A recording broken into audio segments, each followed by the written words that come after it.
Entonces,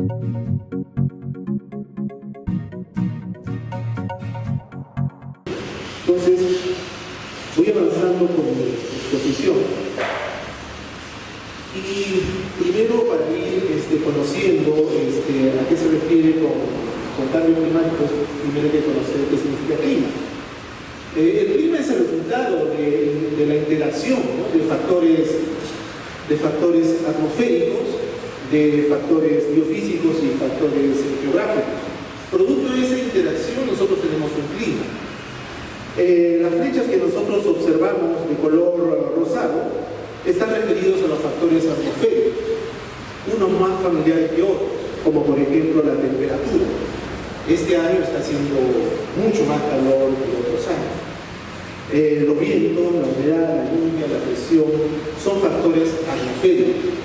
Pero existen factores biofísicos y geográficos que están orientados, por ejemplo, nuestra distancia del mar, nuestra distancia del Ecuador, que podríamos hablar de latitud o latitud, ¿no? Asimismo, la cantidad de vegetación, etc.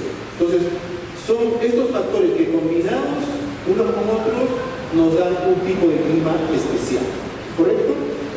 Solamente para mencionar que Lima es una de las ciudades más grandes en el mundo que se encuentra sentada en un desierto.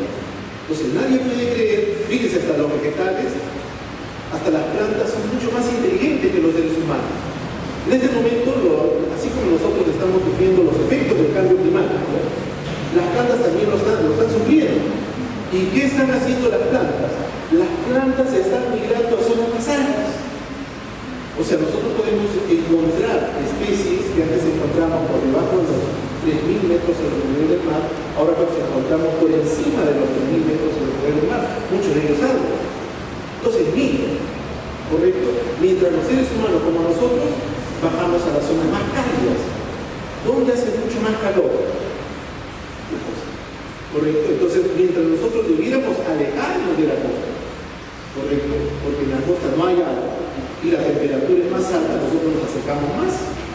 Y las plantas, increíble, ellas se están moviendo para zonas más altas. Hay que reflexionar sobre este asunto. Entonces, ¿qué está sucediendo con el clima? Entonces, el clima está variando. O sea, está variando la temperatura, está variando la cantidad de lluvias, la intensidad de las lluvias, está variando los vientos, la intensidad de los vientos, etc. Hay un cambio permanente, pero el cambio siempre ha habido. O sea, nuestro planeta siempre ha estado expuesto al cambio climático, sino que estos cambios eran, vamos a decirlo así, controlados por nuestro planeta. Nuestro planeta podía controlar estos cambios climáticos porque se podía regenerar, podía reciclar, etc. Pero ahora, como somos tantas personas, no estoy hablando de planificación familiar, no soy ningún ejemplo para ello, pero en 1900 éramos 1.000 millones de habitantes, ahora estamos en 7.500 millones de habitantes. Entonces, en menos de un siglo hemos incrementado el número de personas. Entonces, el solo hecho de haberse incrementado el número de personas incrementa la demanda de alimentos. Y al incrementarse la demanda de alimentos necesitamos más suelo, más agua para producir alimentos.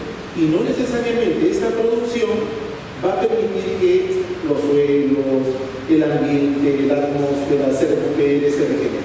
Entonces ahí estamos entrando a una situación donde ya no hay marcha atrás. O sea, antes podíamos hacer algo, ya las noticias son bastante desalentadoras. O sea, antes si estuviéramos hablando hace 30 años, pudiéramos haber hecho algo para poder controlar este desencadenamiento, esta bola de nieve en la cual estamos atrapados. Pero ahora hemos entrado en una situación que ya solamente el solo hecho de respirar de 7.000 millones de personas ya le estás causando mayor tensión a nuestro país. Entonces, ¿y cómo se expresa esto? Porque finalmente nosotros tenemos que enfrentar esta problemática sobre un aspecto que nosotros podamos entender. Lo que más se habla es de la temperatura. Hay una media, o sea, no superar los 2 grados centígrados para fin de este siglo. O sea, para el 2099 lograr el incremento de la temperatura promedio de 2 grados centígrados, pero ya estamos en 1.5 según nuestros científicos. Entonces, los cálculos nos indican que debemos estar sobre los 4 grados centígrados. Eso significa que el agua dulce va a desaparecer, y como va a desaparecer el agua dulce, vamos a utilizar más la napa freática, por lo tanto los suelos se van a hundir más por el peso de la ciudad.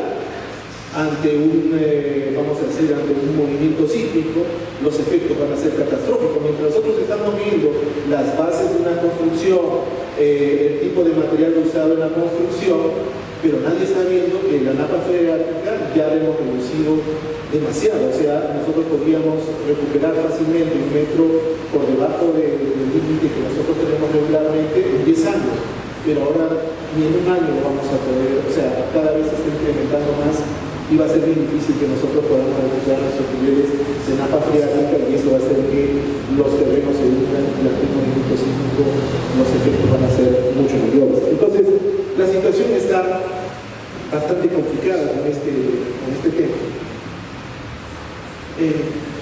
Y bueno, para hacerlo simple, ¿no? Para ver la relación, cómo es que esta situación se ha venido dando, nosotros podemos decir de que la temperatura tiene una relación directa con la emisión del CO2. Se ha incrementado el dióxido de carbono, entonces paralelamente se ha incrementado la temperatura. Si yo redujera el CO2, es probable que la temperatura también se reduzca, ¿correcto? Pero para que se reduzca el CO2, yo necesito que la vegetación capture el CO2 y elimine oxígeno. Pero ¿qué va a capturar la vegetación si también a la vegetación nosotros vemos, o sea, cada vez hay mayor deforestación?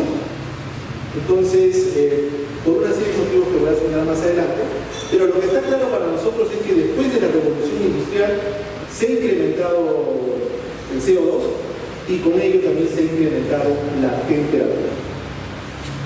Existen, por supuesto, otros gases de efecto invernadero, ¿no? Como por ejemplo aquellos que derivan del uso de los combustibles fósiles, como el óxido de nitrógeno o como el óxido de azufre, y también aquellos producidos por la crianza de ganado vacuno, ¿no? Un animal que es bastante utilizado por nosotros los seres humanos para el consumo de carne. Esto solo hecho aumenta la producción de metano. Esta es vamos a decir, una modulación de cómo se ha ido incrementando el CO2 y la temperatura, y el momento donde ya no ha habido retroceso ha sido ya en 1950. Se incrementó y hasta ahora no se reduce en nada los efectos de los gases de efecto invernadero. Sin embargo, en noviembre del 2016, ya los científicos han encontrado que hemos llegado a una meseta. Algunos no le llaman meseta, otros le llaman que ha empezado la desaceleración, pero es tan alta la producción de CO2 que su meseta o su desaceleración no va a tener efecto sobre el aumento de la temperatura en nuestro planeta. ¿Qué más podemos observar? Siempre empezamos, nosotros también nos emocionamos y queremos hacer algo, ¿no? Frente al efecto del cambio climático, pero nuestra posición en la producción de gases de efecto invernadero es bastante modesta, ¿no? Nosotros ocupamos el puesto 70, nosotros vamos a decir, nuestra posición es la posición 126, más o menos estamos produciendo 33 millones de toneladas métricas de CO2 por año, y nuestro porcentaje de aporte a nuestro planeta es del 0.11%.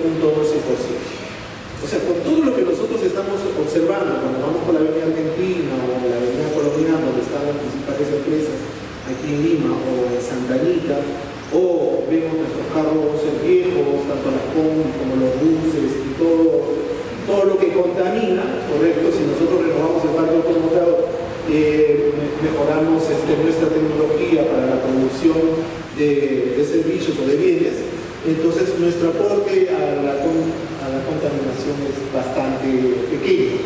Hay dos países muy importantes que son China y son Estados Unidos, que son los campeones en la producción de CO2.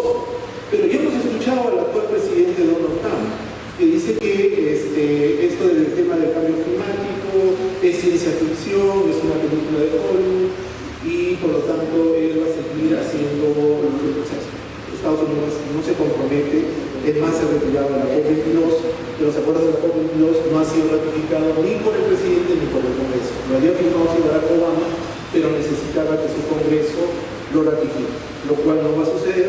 Entonces ya tenemos un país que no lo va a hacer, y China que sí acepta ya por una intensidad de los efectos que está teniendo, es uno de los países que además de producir los gases de efecto invernadero es el que más sufre por estos efectos, y entonces ellos, por necesidad de salud pública, ellos sí están tratando de enfrentar esta problemática. Y hay incluso hay noticias extrañas, como por ejemplo que Australia está embotellando aire para vender a los chinos y que puedan respirar un aire más saludable, ¿no?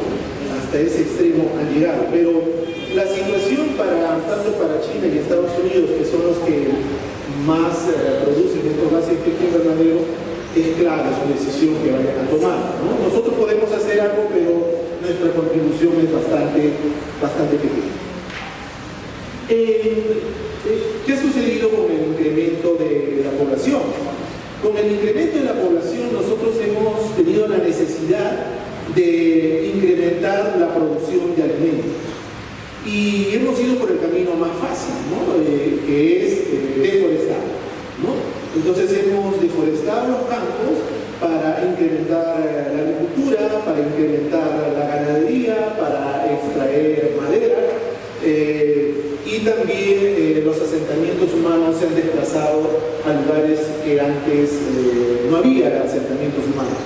Con la llegada de vías de comunicación, estos asentamientos humanos, vamos a decirlo así, se han incrementado. En los últimos días se ha estado hablando de la Plaza Oceánica, de la Plaza Oceánica Sur. Entonces, si bien el transporte de personas o de vehículos es bastante menor, pero tenía otra intención, no del todo sana para nosotros, para el planeta, ¿no?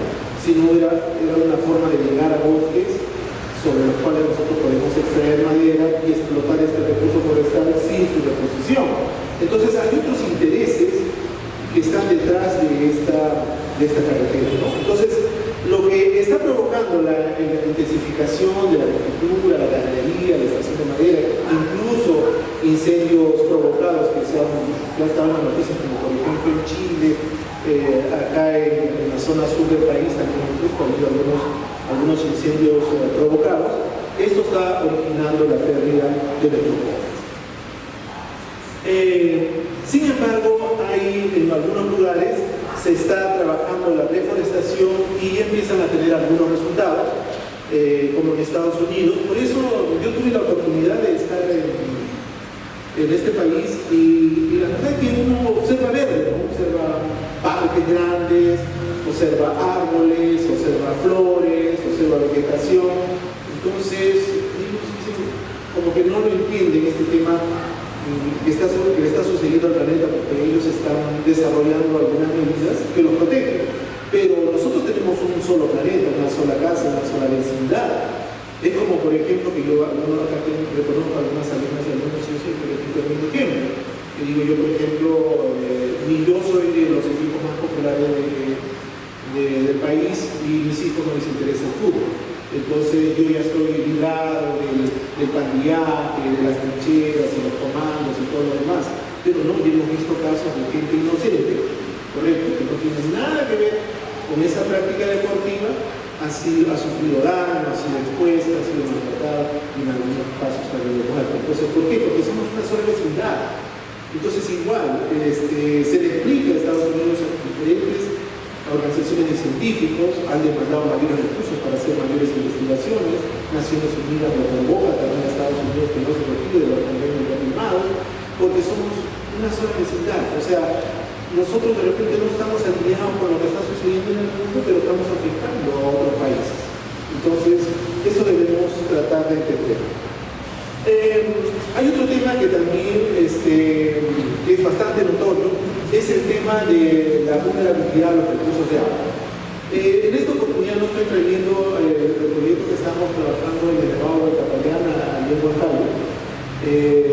Ustedes saben que el Nevado de Tapayana abastece de agua a Huancayo. El 65% de los recursos hídricos de Huancayo dependen del Nevado de Tapayana, pero ya está pronosticado y el pronóstico se va a cumplir que para el 2030 ese nevado deja de existir, desaparece.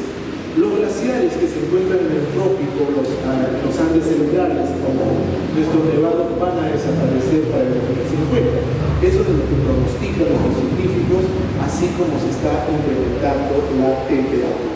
Algunos muy conocidos por generaciones más anteriores que pudieron hacer su viaje de promoción o su viaje de colegio a Pastorul en Goraz, ya no lo pueden hacer porque ya no existe. Entonces, pero para otras generaciones, como por ejemplo, si yo quisiera residir en Huancayo, conociendo esta información, ya no es rentable, no sería un futuro promisorio para mí o para mi familia, ¿no? Entonces, ella se observó que el agua está, o sea, el suministro de agua se va a ver afectado por la disminución de estos glaciares. Hay otras problemáticas en otras latitudes, como la presencia de contaminantes, como la presencia de, vamos a decir, de la acidificación del agua, ¿no?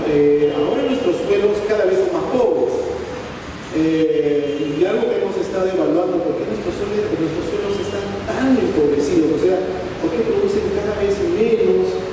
Y lo que hemos descubierto, bueno, no descubierto, sino ya confirmado, que es la acidificación de los suelos. O sea, si nosotros tenemos CO2 en el ambiente, y si llueve, pues existe el H2O con el CO2, va a producir ácido carbónico, y eso incrementa el pH de los suelos. El pH de los suelos afecta a la producción de los cultivos, y entonces se reduce nuestra agricultura cada vez más pobre de lo que ya venía siendo. Entonces, hay una problemática que nos está llevando por estos suelos contaminados. Entonces, esta es una imagen, ¿no? Del Nevado de Tapayana, lo que les estaba comentando. Entonces podemos observar en 1982 había una mayor presencia de nieve perpetua.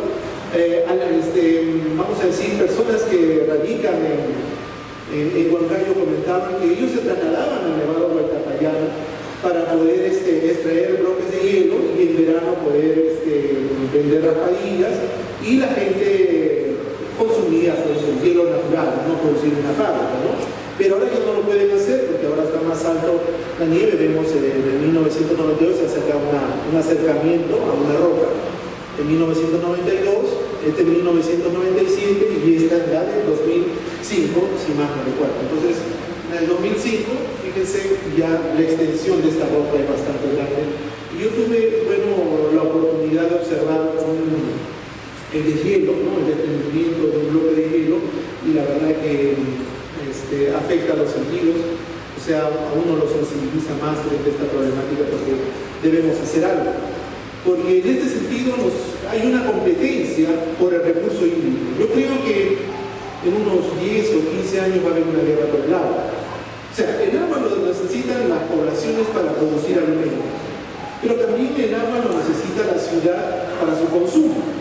Entonces, ambos para vivir, uno con un factor intermedio que es la producción de alimentos. Entonces, la ciudad necesita un volumen de agua, porque si no llega a un volumen determinado, entonces a las zonas más alejadas de la ciudad no va a llegar agua, o a los pisos más altos no va a llegar agua. Entonces, la empresa del agua trata de mantener un volumen, ¿correcto? Lo cual no es ningún problema en la época de lluvias. Ya se convierte en un problema en la época donde no hay lluvias. Entonces, hay que mantener ese volumen de agua, y entonces le impiden a los agricultores a producir los alimentos naturales. Lo que nosotros recomendamos, ¿no? Las papas, las hortalizas, las verduras, no lo pueden porque les están controlando el agua. Entonces, ahí hemos desarrollado algunos proyectos, como por ejemplo la protección de los bofedales.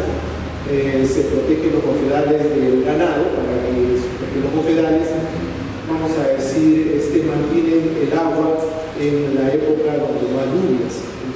va filtrando poco a poco durante toda la época del año, pero lo único que se tiene que hacer es que su ganado de estas familias campesinas no vayan a los federales, sino vayan a lugares donde no hay los federales.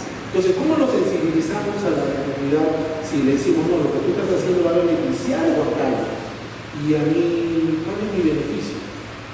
No, tú te vas a sentir bien porque, bueno, estás haciendo algo por el cambio climático. No entiendo qué cosa es el cambio climático. Yo lo único que entiendo es que mis animales necesitan alimentarse y esos federales tienen pasto ofrecido que mis animales necesitan. Entonces, entramos en una situación bastante complicada y las acciones que se pueden desarrollar son el intercambio de servicios ecosistémicos. O sea, donde a través del recibo de agua de los usuarios de la ciudad del agua, ellos contribuyen para que se desarrollen iniciativas para que estas comunidades se encarguen de cuidar el agua. O sea, no es un servicio gratis, sino las comunidades se sienten beneficiadas porque están cuidando el agua de la ciudad, ¿no? Entonces, en eso se está avanzando. Y es otro ejemplo, ¿no?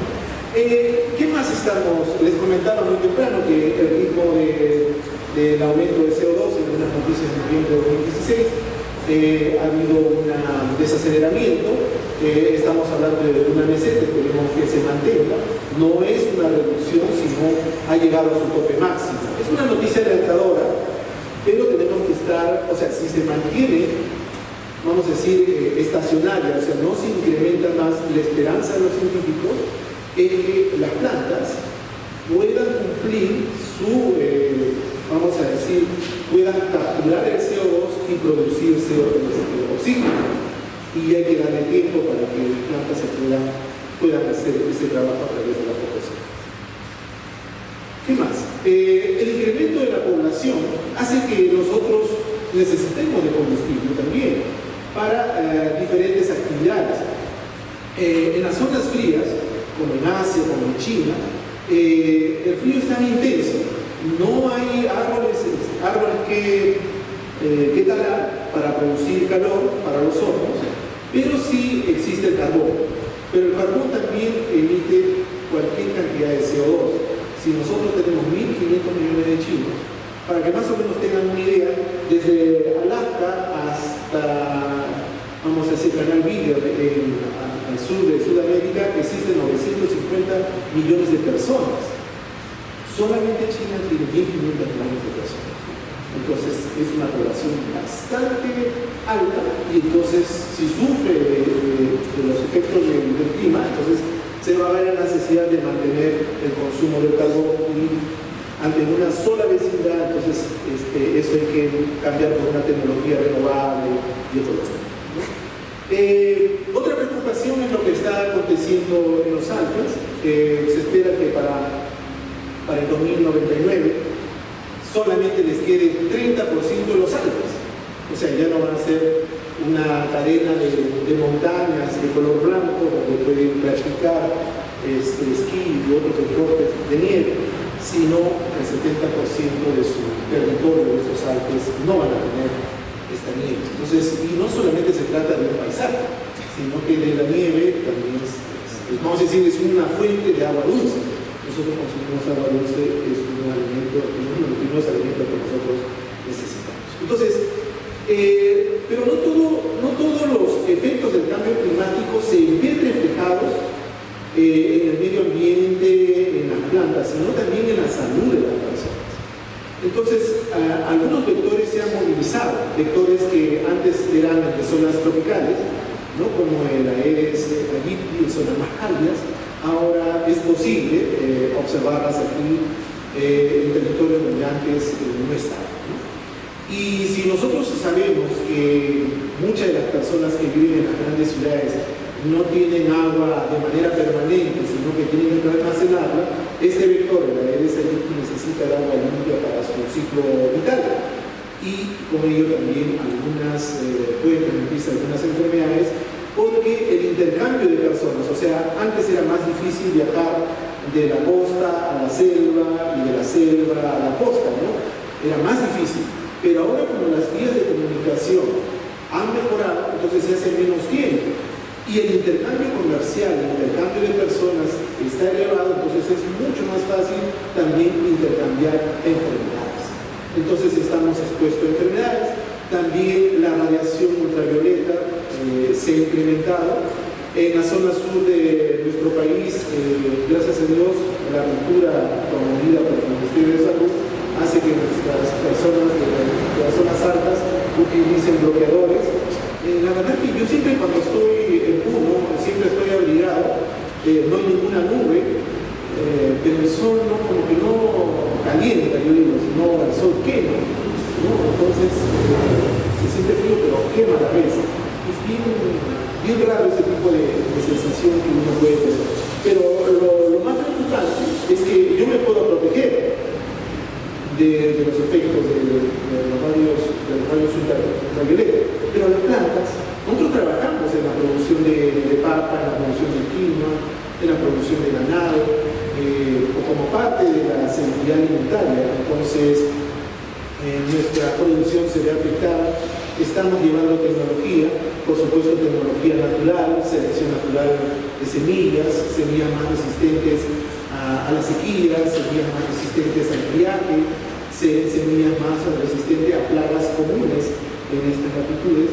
Sin embargo, con la radiación ya no estamos tan preparados que digamos, ¿no? La radiación ya es más complejo para nosotros. Sin embargo, la biotecnología nos invita, nos dice, yo te puedo entregar semillas que han sido manipuladas genéticamente y que pueden resistir los niveles de radiación por encima de 14, que no necesitan mucha agua, ¿correcto? Que son más resistentes a los efectos del cambio climático, pero ya sabemos, acá los nutricionistas dirán que eso no podemos tomar esa decisión. Pero va a llegar un momento, si no hacemos nada, entre consumir alimentos transgénicos y morirnos de hambre. Porque si los productos naturales no están, no solamente por los efectos del cambio climático, sino por la migración, entonces nos vamos a ver condenados a hacer uso de estos alimentos transformados. Entonces, el tema de la disponibilidad de agua, entonces con ello viene pues, el incremento de las enfermedades infecciosas, lo estamos observando. La gente está informada, ahora que el río Lima ha hecho sus estragos, ¿no? En las diferentes quebradas que esta tiene, la gente sabe que con ello van a venir enfermedades, pero no estamos haciendo nada, ¿no? Ante esa información que ya maneja la población. Entonces, lo más a veces problemático, hago un paréntesis, siempre discutimos a veces en las salas de clase de la Universidad de Villarreal si somos preventivos o si somos recuperativos. Entonces hemos visto una noticia donde la familia, sabiendo que se iba a haber un desborde de un río, pide sacos de arena. Y las autoridades de defensa civil le preguntan, ¿ya tu casa fue invadida por el agua? Le dicen no. Entonces cuando ya el agua entra a tu casa, te vamos a entregar los sacos de arena. Me hizo recordar lo que discutíamos en nuestra universidad, si somos más preventivos o somos más recuperativos. Creo que la cultura de lo recuperativo todavía se permanece. Entonces, habíamos hablado de la acidificación, pero nosotros tenemos 2.000 kilómetros de litoral, tenemos 200 millas marinas. Entonces tenemos los productos hidrobiológicos como fuente natural de nuestra alimentación, pero también tenemos mucha contaminación. Si le agregamos a las lluvias a esta contaminación de CO2, entonces lo que está provocando también no solamente es acidez en los suelos, sino también acidez en los mares y océanos, con el peligro de muerte para los productos hidrobiológicos. Y en este caso, los productos hidrobiológicos tendrían que alejarse, lo que están haciendo, porque ellos son más inteligentes muchas veces que los seres humanos, se alejan de las costas, ¿no? Para no ser afectados por la acidez del océano. Y entonces nuestros transportes tienen que gastar más petróleo o más diésel para poder trasladarse más millas adentro y poder extraer este recurso biológico y traerlo al litoral. Pero lo que no debemos usar son los recursos, los combustibles fósiles. Eso es lo que nos dice el libro. Entonces, pero ya estamos entrando en una situación, lo que yo le decía, a un círculo vicioso del cual va a ser bien difícil que nosotros escapemos. Entonces,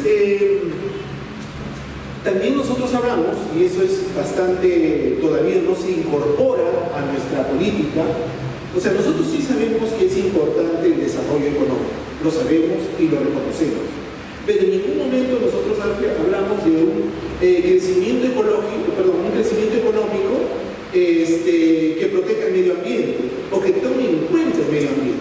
No, nosotros tenemos que desarrollarnos sí o sí. No hay otro. Entonces, no se está trabajando cómo tener un desarrollo económico que sea una tercera vía, que sea un desarrollo económico, en otras palabras, verde. No le hemos puesto ningún apellido.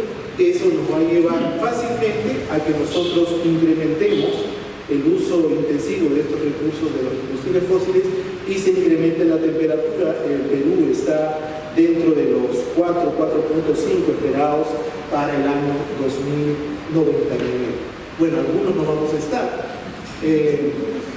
otros sí, ¿no? Pero lo que están haciendo ya algunos países que tienen mayor información, que manejan más información sobre este tema, por ejemplo, en el caso de Estados Unidos, un grupo de jóvenes entre 8 y 19 años están haciendo una marcha de sacrificio a la Casa Blanca para hablar con Donald Trump y demandarle qué tipo de planeta van a heredar ellos. En este momento tienen entre 8 y 18 años, ¿no? Entonces ya hay un tipo de reclamo ante un líder que puede hacer algo por el planeta. Entonces, ¿cómo es que esta situación se relaciona, ¿no?, entre los efectos del cambio climático y la pobreza? La pobreza tiene diferentes formas de poder ver, ¿no? Va a depender mucho de nuestro sesgo profesional o va a depender mucho de cómo nosotros miramos la pobreza. Nosotros podemos decir, ¿saben qué cosa? Yo pienso que una familia es pobre si, por ejemplo, tiene como en su vivienda una letrina. Las familias tienen que tener un servicio higiénico de arrastre hidráulico. Si no tiene arrastre hidráulico, es una familia pobre. Entonces, le ponemos un baño de arrastre hidráulico. Puede venir otra persona y dice, no, ¿sabe qué cosa? Aquellas, para salir de la pobreza, es aquella persona que no tiene una hectárea de terreno, sino tiene 10. Y que no solamente se dedica a unos cultivos, sino se dedica a 10 o más cultivos. ¿Correcto? Y entonces, dependiendo de nuestra profesión, nosotros vamos a decir quién es pobre o quién es pobre. En el buen sentido de la palabra, nosotros podemos decir, para nosotros los nutricionistas, es que todas las personas, vamos a decir, tienen las potencialidades para crecer y tener un desarrollo cognitivo, ¿no?, correspondiente a la de un ser humano. Y que cuando el factor nutricional vamos a decir, está en una situación negativa, esto se va a ver afectado. Entonces yo tengo que mejorar esas condiciones para que las personas mantengan sus potencialidades y que estas potencialidades se expresan, ¿no?, en el crecimiento físico y en el desarrollo cognitivo. Si esa situación no se da, yo tengo que enfrentarla. Entonces, en la situación del cambio climático, un paso anterior es la inseguridad alimentaria. Entonces, se tiene que trabajar la inseguridad alimentaria en sus 5 componentes o en sus 5 ejes, como ustedes lo quieran denominar. Los más conocidos por ustedes es la disponibilidad, el acceso, la optimización, la estabilidad. Y hay un quinto eje que, por la Estrategia Nacional de Seguridad Alimentaria y Nutricional, se ha incorporado, que es la institucionalidad. O sea, si no hay instituciones del Estado encargados de ofrecer los bienes y servicios públicos en cobertura y calidad correspondiente, no vamos a poder tener una seguridad alimentaria que atienda a esta población. Entonces, la relación que tiene esto del cambio climático para nosotros está relacionado bastante con la inseguridad alimentaria. Entonces, los efectos del cambio climático sobre la seguridad alimentaria son muchos, ¿no?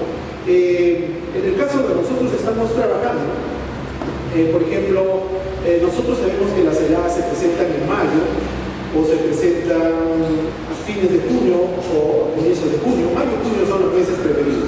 Entonces, cuando se presenta en febrero, cuando justo empieza el tubérculo a crecer, ¿no?, eso nos ha pasado ya 2 años consecutivos, hemos trabajado duro y uno sufre frente al cambio climático. Nosotros sufrimos cuando un día lo vemos en las plantas muy bonitas, los campos de cultivo creciendo muy bien, Cae la noche helada y al día siguiente todo negro, todo marchitado, hecho un desastre.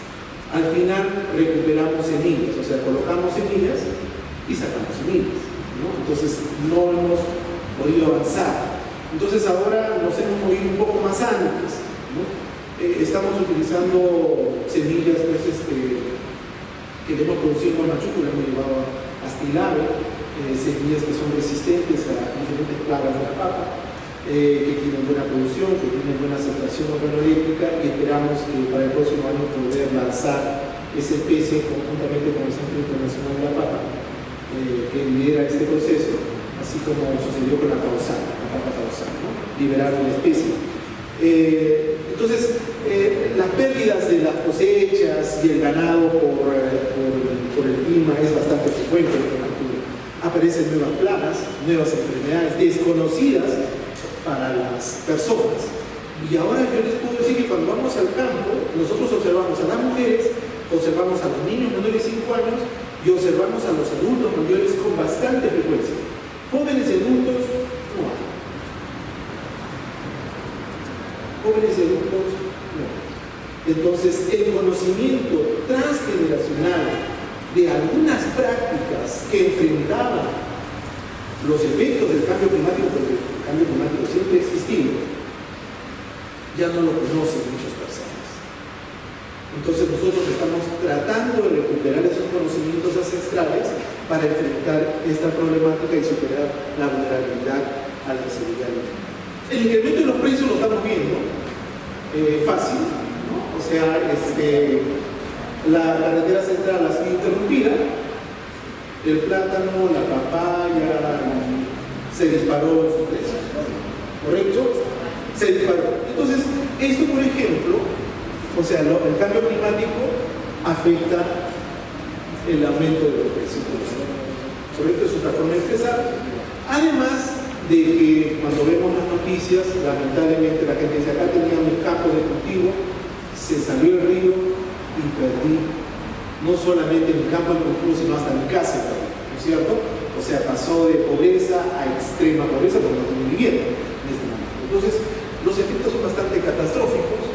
Esto pues se expresa en malnutrición, como ustedes lo quieran ver, solamente que yo empecé diciéndoles de que si nosotros no protegemos a los agricultores familiares, que son aquellos que se encargan de producir los alimentos de manera tradicional, sin usar transgénicos, sin el exceso de pesticidas, exceso de fertilizantes, manteniendo la cultura alimentaria, las especies, conservando semillas, entonces no vamos a tener la alimentación natural que nosotros recomendamos en esta consejería. Entonces ahí tenemos que proteger a estos agricultores. Entonces, ¿cuál es la expresión? ¿Cuál es la expresión en la inseguridad alimentaria del cambio climático? La expresión es disminución del recurso tierra. Cada vez nuestros campesinos tienen menos tierra para producir alimentos, ¿no? Y esto es porque, esto es porque también se reduce el recurso agua. Antes, las que siempre recogen el agua son las mujeres. Entonces, las mujeres antes se trasladaban 100 metros para llegar a un ojo de agua y poder acarrear el agua en el campo, en la zona donde estamos trabajando. Ahora se tiene que trasladar 1 kilómetro, a veces 2, ¿correcto? Eso no era, hasta hace 5 años era solamente 100 metros, ahora estamos hablando de 1 a 2 kilómetros. Antes solamente necesitaba máximo 2 metros de sol. Ahora ya está por encima de los 5 metros de sol. Entonces, está más lejos, está más solo y hay que acarrear más, ¿correcto? Para los mujeres de su trabajo adicional. Y porque el recurso agua ahora es más escaso. El tema de los desastres naturales, estamos en todos los huecos, ahora los huecos que hemos visto primero han sido de las zonas más bajas, ahora estamos sufriendo los huecos cuyo origen son las zonas más altas, ¿no? Interrumpiendo los caminos, las carreteras, llevándose los campos. Nosotros nos quejamos nosotros del incremento de la temperatura, estamos en la costa, pero lo que sufren los que se dedican a la crianza de ganado, abro otro paréntesis porque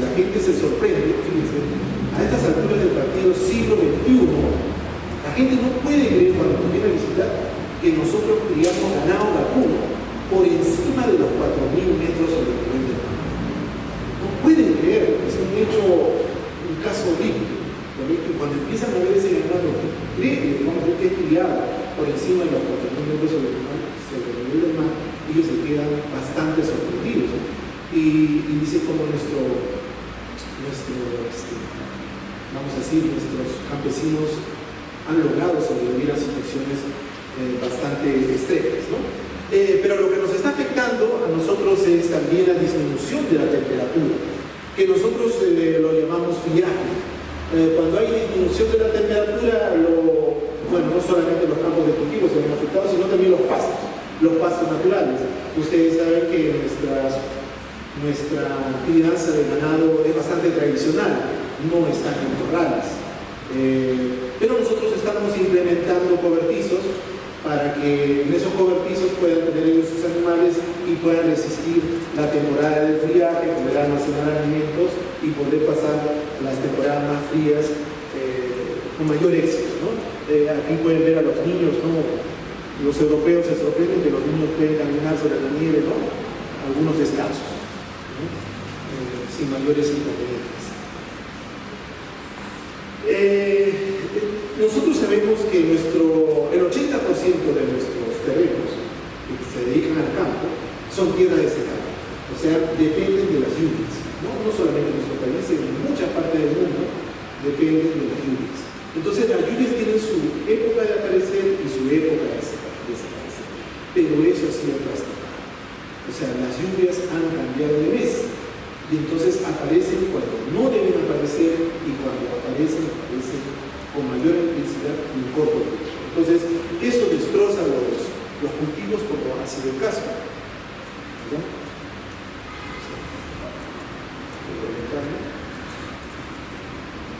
Destroza los campos de cultivo. Y también el otro tema es el cambio de nuestros patrones de consumo. O sea, nosotros somos prácticos, ¿correcto? Nosotros somos prácticos.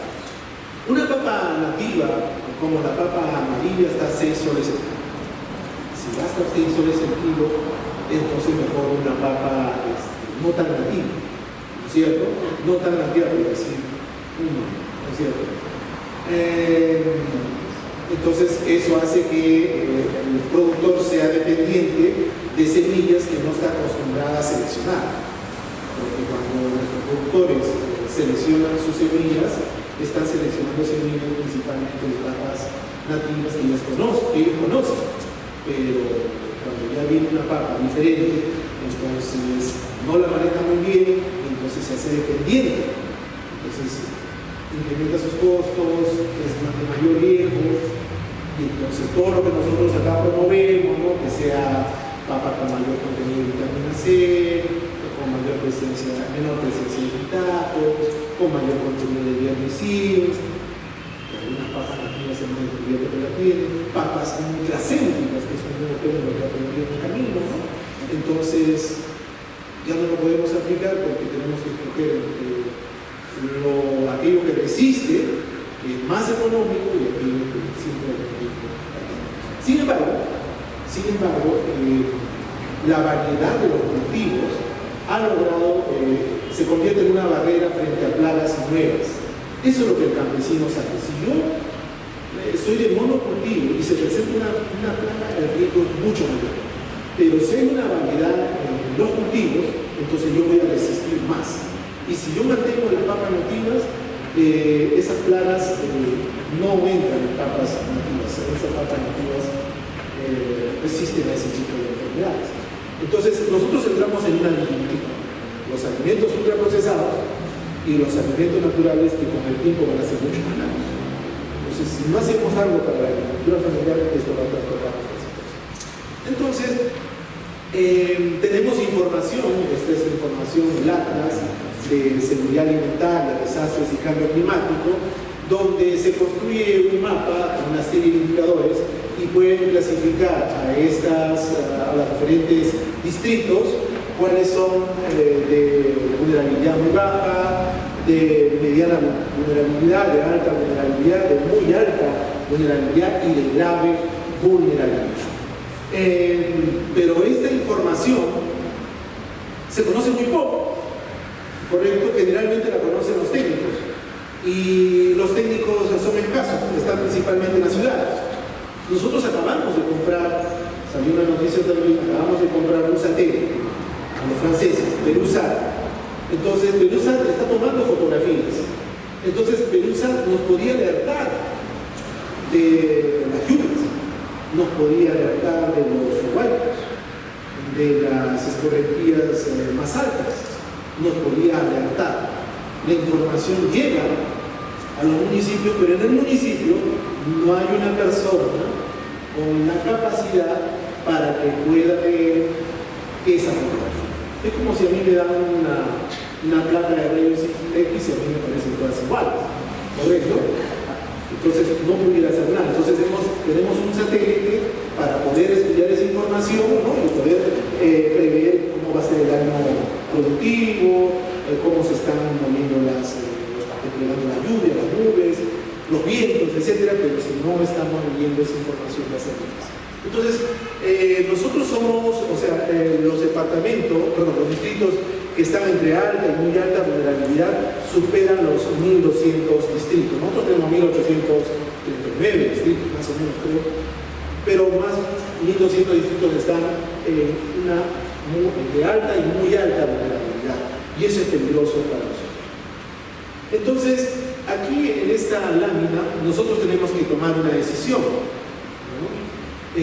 Para el tema del cambio climático hay dos acciones que realizar: o trabajamos la mitigación o trabajamos la adaptación.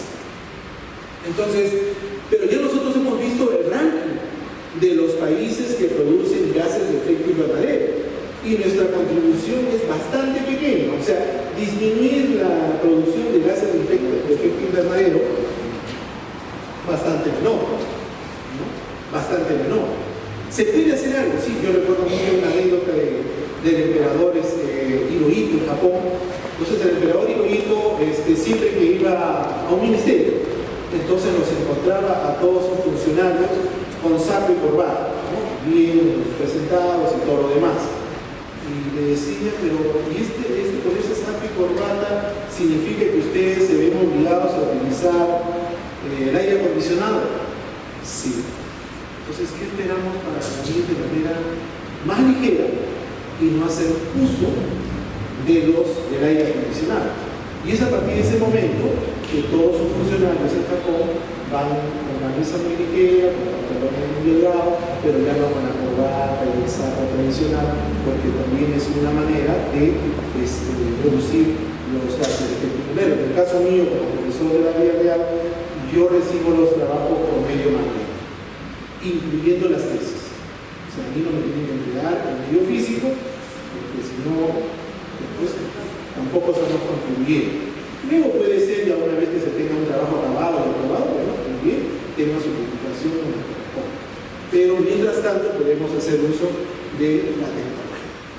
Entonces, y por el otro lado tenemos la adaptación.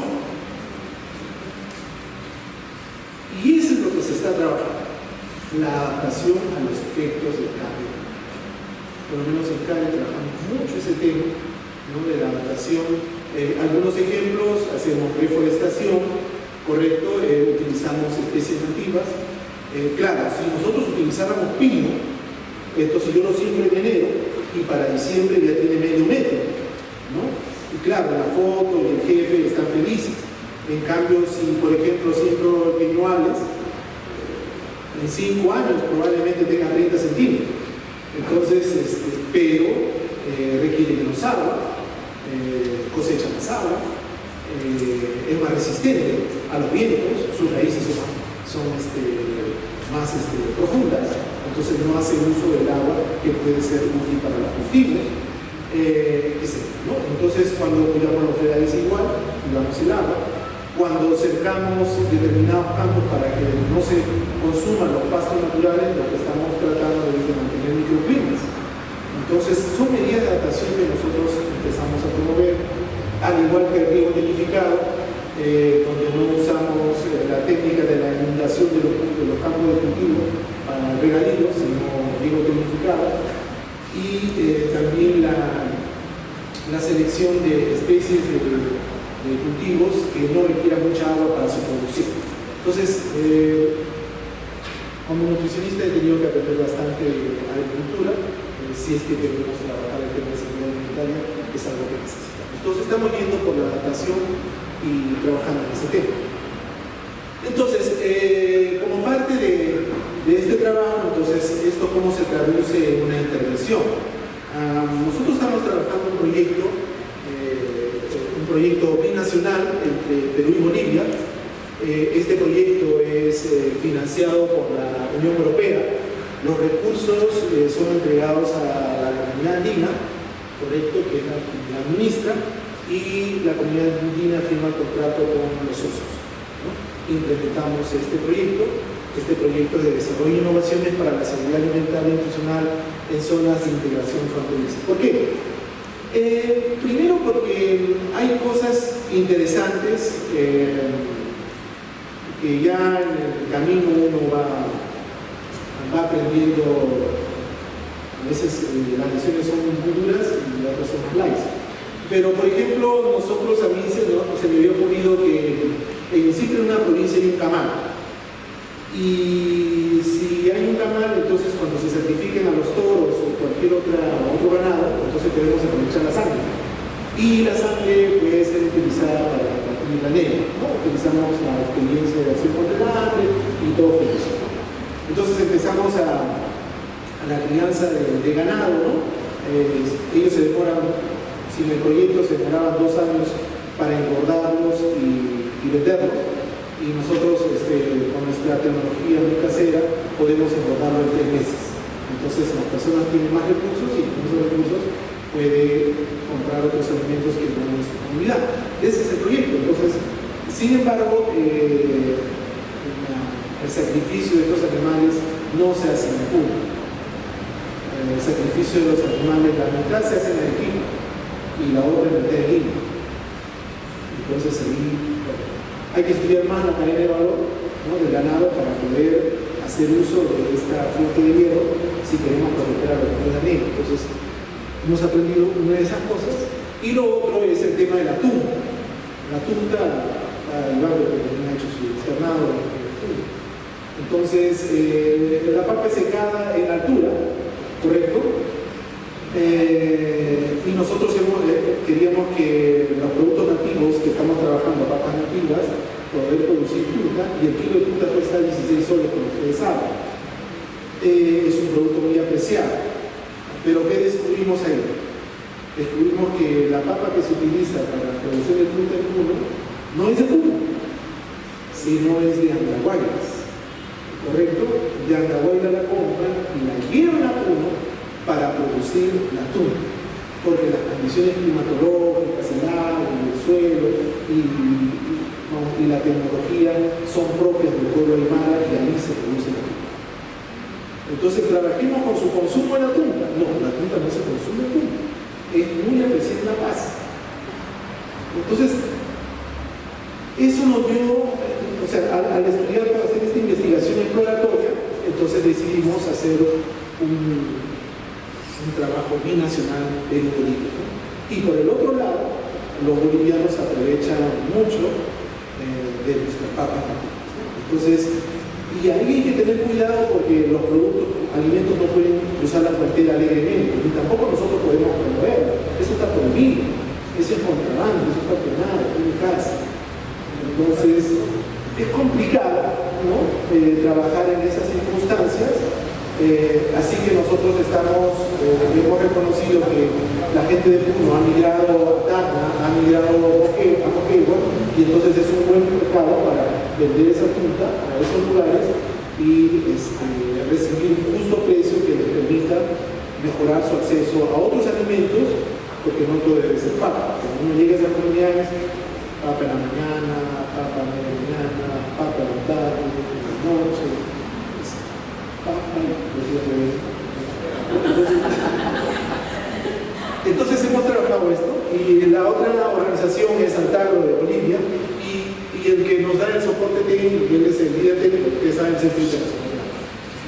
Entonces estamos en la provincia de Collao, Y el objetivo de este proyecto es contribuir a la integración fronteriza, ¿no? Y la participación organizada de la población para esta integración. Entonces nosotros podemos complementar. A nivel nacional existe una estrategia nacional de seguridad alimentaria nutricional, a nivel regional existe una estrategia regional de seguridad alimentaria nutricional.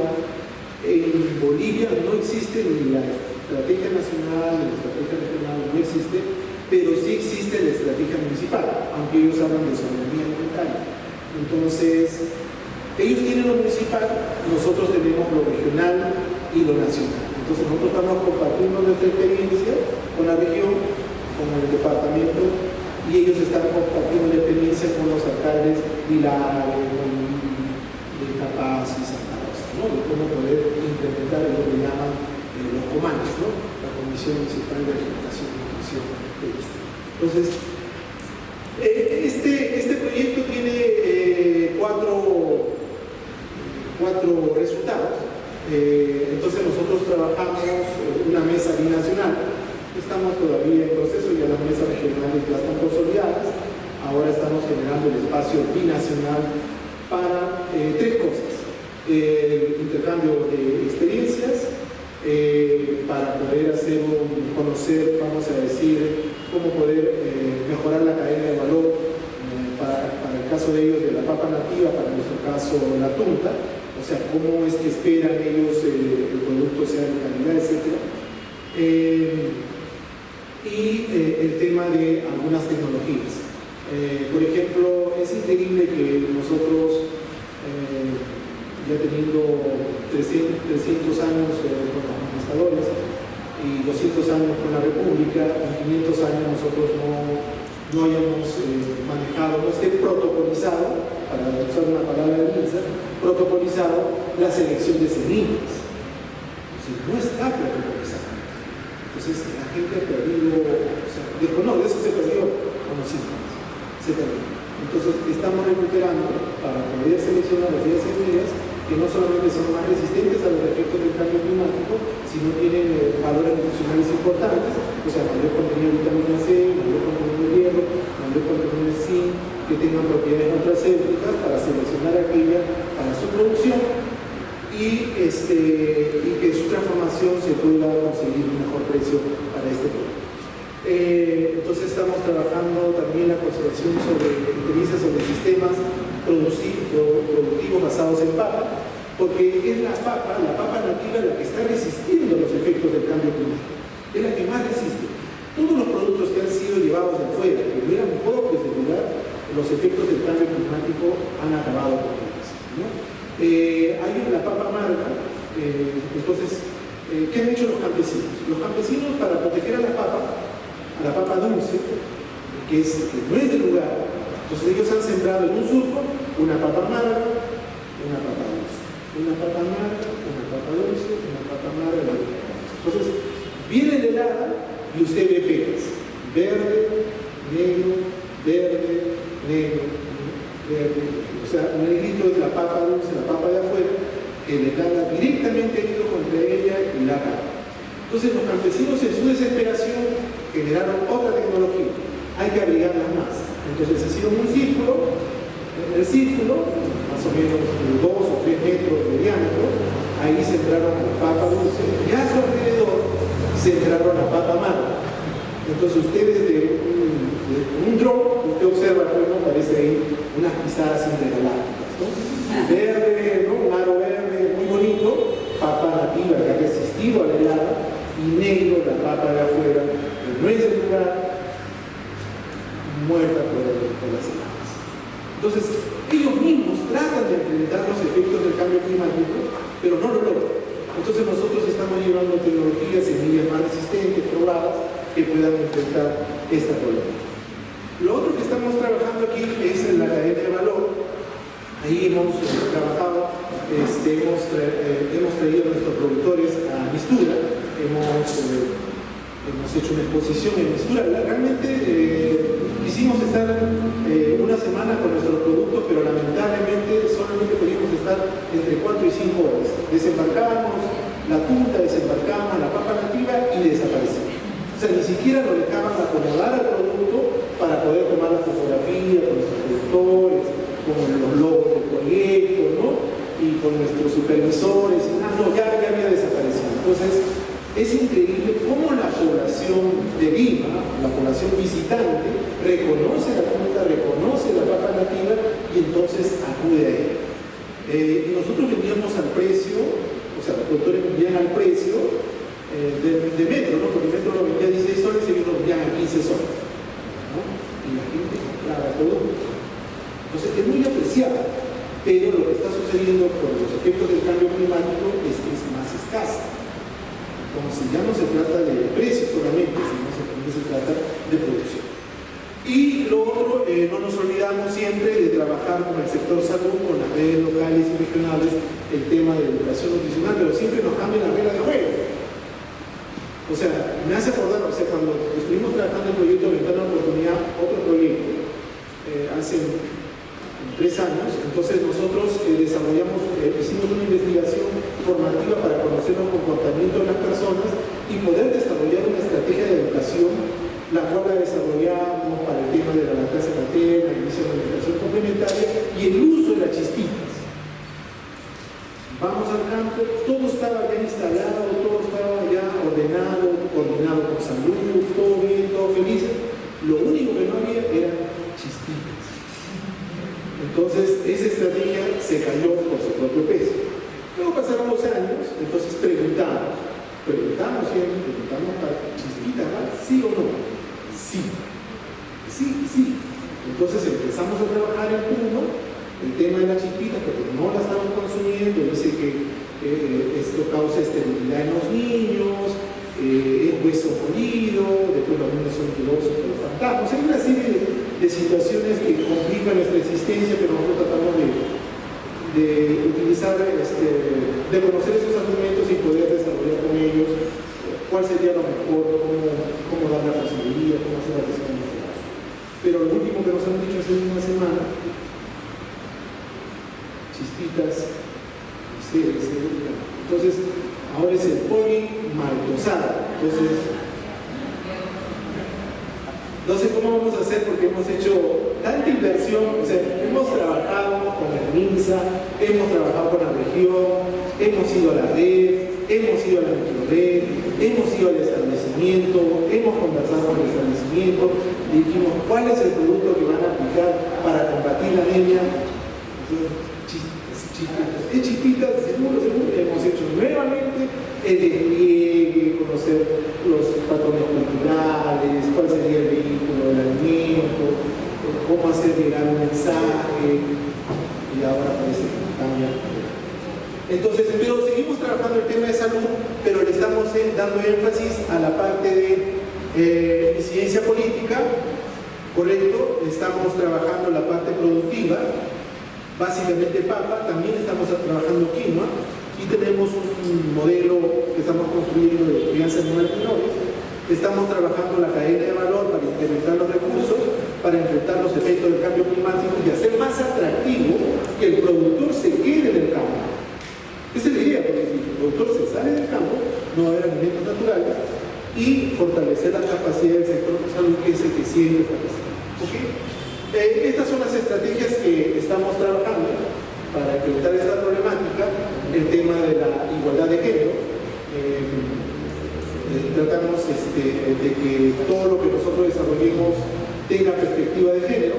En el caso de los niños, sabemos que las mujeres son las que deciden cómo va a ser la alimentación de la familia, y entonces lo que hacemos con los hombres es que los hombres también participen en la crianza de los niños, porque no participan, entonces tratamos de que participen, y luego cuando hacemos la capacitación productiva, la mujer es la responsable de la selección de semillas, no es el hombre, es la mujer. Entonces nosotros tenemos que hacer las capacitaciones a las mujeres en su idioma, en el mar, en el camisaísmo, como dice Jesús, ¿no?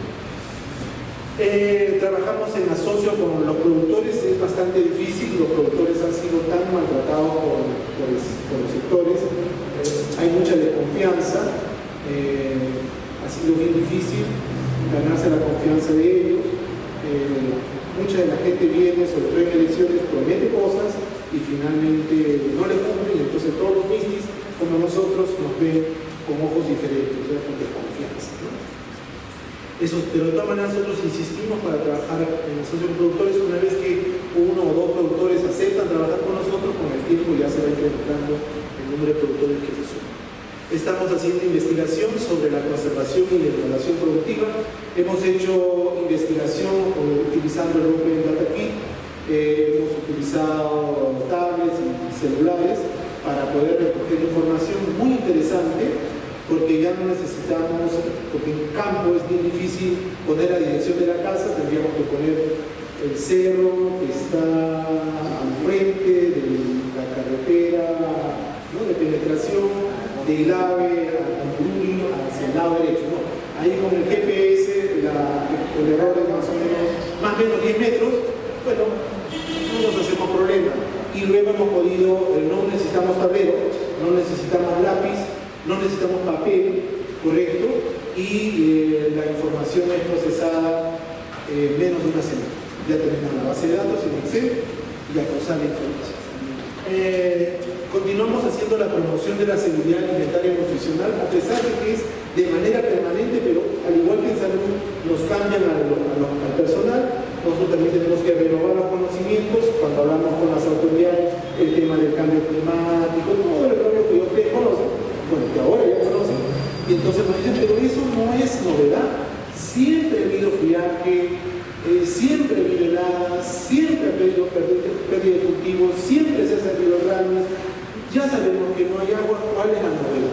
Entonces nosotros hemos cambiado de estrategia, ya no hablamos con los campesinos, son los campesinos que facilitamos que ellos puedan hablar con sus autoridades. Y entonces en su propio lenguaje ellos tienen mayor poder de convencimiento que nosotros. ¿Correcto? Porque ellos viven en el lugar y entonces con sus propios ejemplos les pueden decir cuáles son estos efectos del cambio climático sobre la seguridad alimentaria. Seguimos fortaleciendo la gestión comunitaria y continuamos haciendo la ciencia política en seguridad alimentaria nacional. A mis colegas que veo que son de nivel nacional, les puedo decir que a nivel nacional el tema de la incidencia ha tenido resultados importantes, ¿no? Hay una meta con mucha facilidad de reducir a 6 la desnutrición, reducir la anemia 19, rápidamente se ha sumado esto en los 100 días de gobierno, está en el GOE, está en las IAS, hay trabajo, así que por ese lado no hay ningún problema. A nivel regional existe la mancomunidad, existe compromiso, existe acuerdo de gobernabilidad, tampoco hay problema. ¿Dónde hay un problema a nivel local? Porque toda esta información del intercambio, el trabajo intersectorial y con la sociedad civil a nivel local se desconoce. Ustedes van a la escuela, ven Taliguarma trabajando, peleándose con los profesores, porque educación también hace su tema, y también viene salud. Entonces la PAFA no sabe a quién ir, si va a salud, o va a Taliguarma, o va a educación. Entonces está en el medio.